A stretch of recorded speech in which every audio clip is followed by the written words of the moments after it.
piano 1, hopefully, you harmonize using the 1 chord, the 4 chord, and the 5 chord. We played little ditties in our right hand.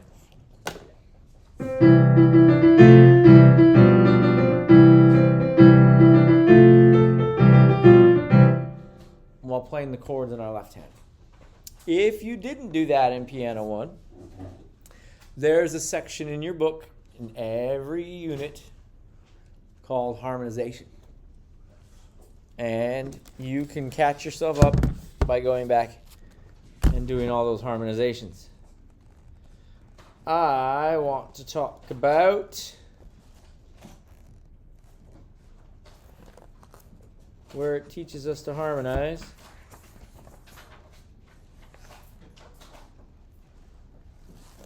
I never remember the page number, but it's page 154. Lies. Kinda. 164. On the top of page 164 in our book, it describes the rules for harmonization.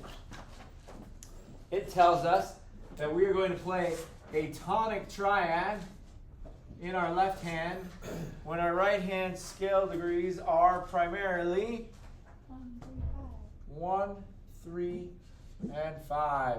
This little party hat just means scale degree. We are primarily going to play the subdominant when our right hand melody is made up of primarily scale degrees 1, 4, 6. 1, 4, and 6. We are going to play our dominant triad and or 5/7 chords when our right hand melodies are made up of primarily scale degrees 2, 4, 5, and 7. Now, why would they make us do that?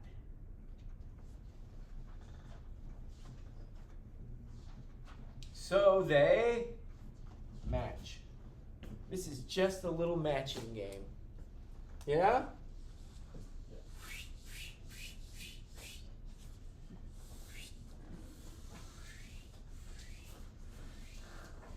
So, in your book, on page 164. So we have this little ditty from Germany. It's in C major.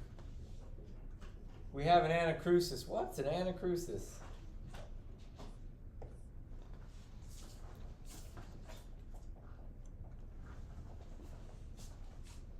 I had a professor that said, you can't call it a pickup. A pickup's a truck. You gotta call it an anacrusis. He was cool. So we have a 2-beat anacrusis, yes?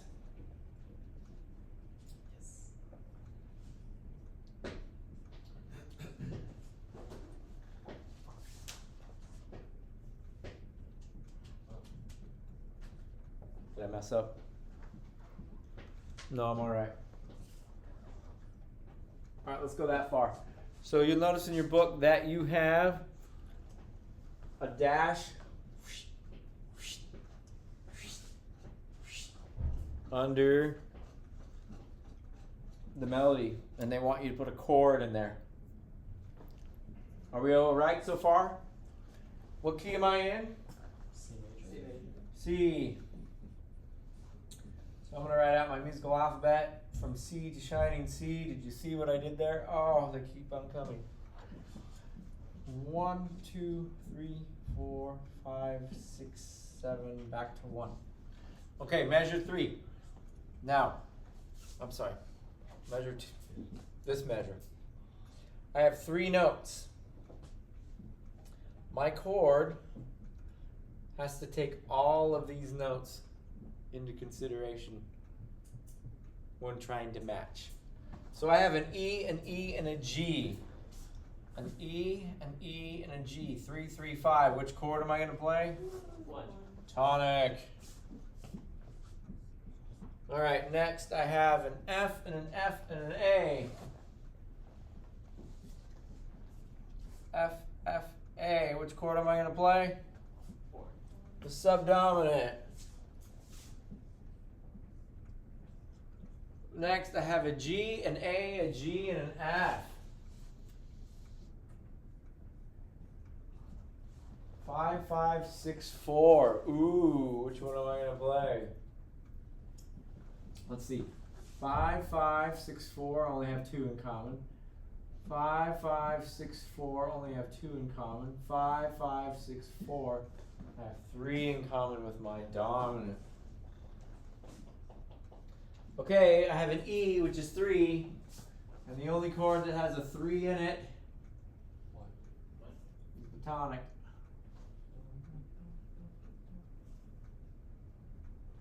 Does everybody see how to harmonize?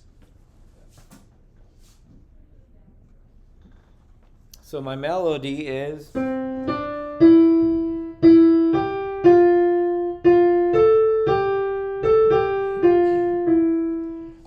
I'm going to put the chords back in.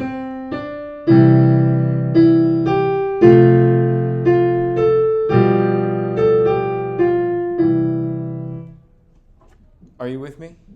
Yeah. Who is that a brand new experience for? Who's never done harmonization before? Welcome.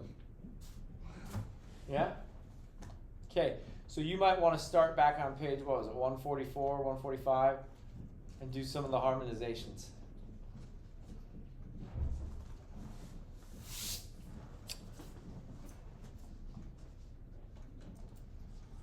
Just to kind of review, that might be helpful.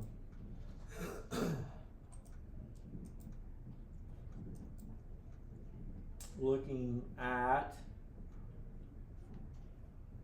my Piano 1 class.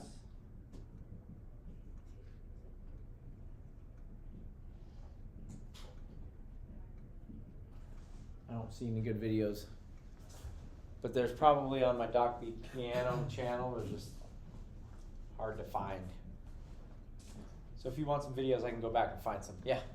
Do we have to follow the finger numbers that are on the screen? I don't like them. The right hand? But like I just don't like them,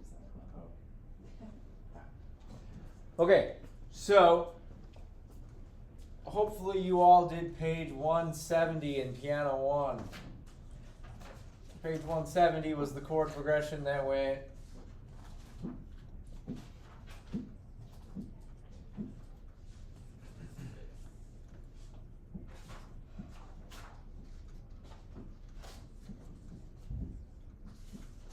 One, 4, 6, 4, 1, 5, 6, 5, 1.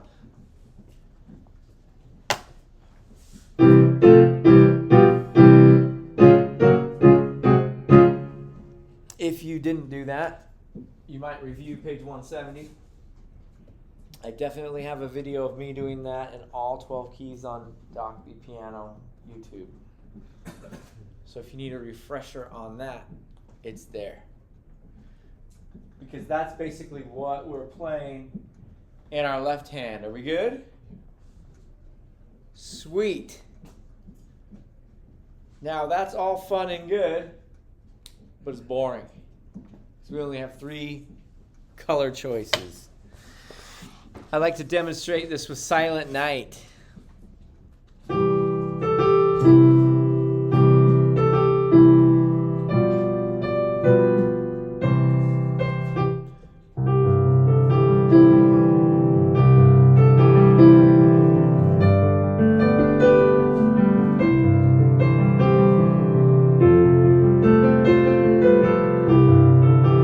It's nice, but it's predictable.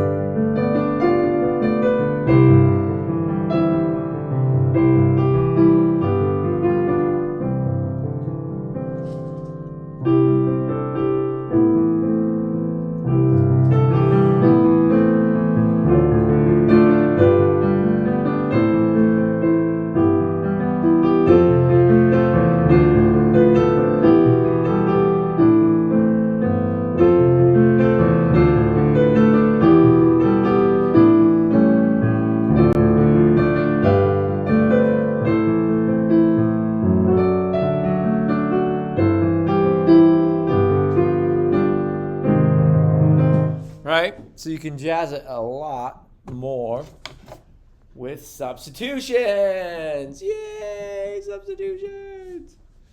What are substitutions?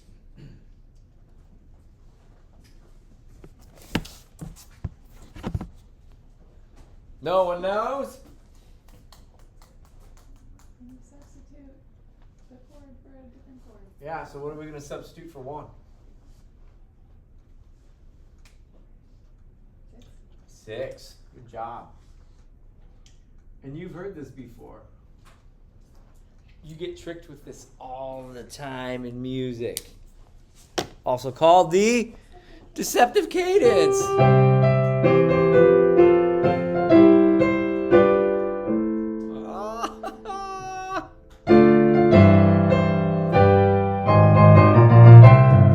Right?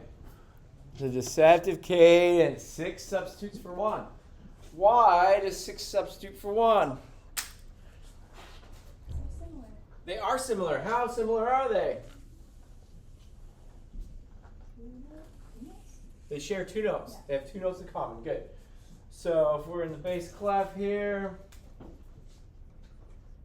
and we have our 1 chord, C, E, G. I don't like that one. I'm going to put it up an octave. C, E, G is my 1 chord. A, C, E is my 6 chord. They have 2 notes in common. So, 6 can substitute for 1. What about my 4 chord? 2. 2 can substitute for the 4 chord. My 4 chord, there's F, A, C. My 2 chord is D, F, A. Again, 2 chords and 2 tones in common. What substitutes for the 5 chord?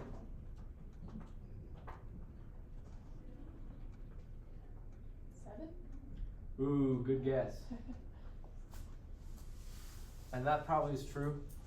But in this class, we're going to do the 3 chord.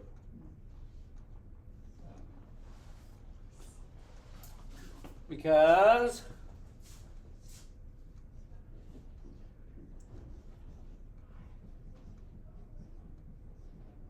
it also has 2 tones in common.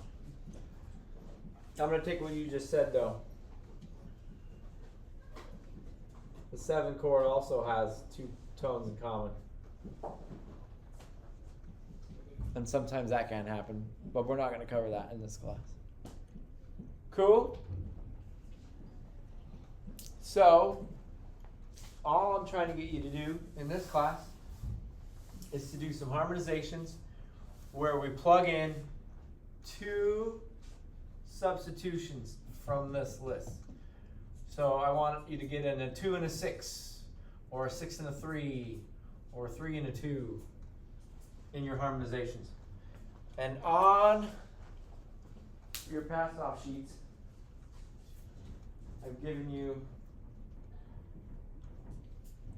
6 harmonizations for the midterm where we're going to do that. First one's on page 237.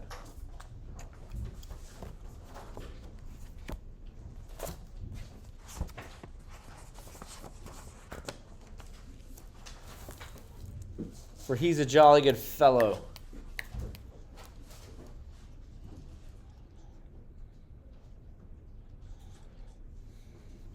So, probably the first step is to write for he's a jolly good fellow out using just 1s, 4s, and 5s. And then finding 2 spots where you want to put in a sub.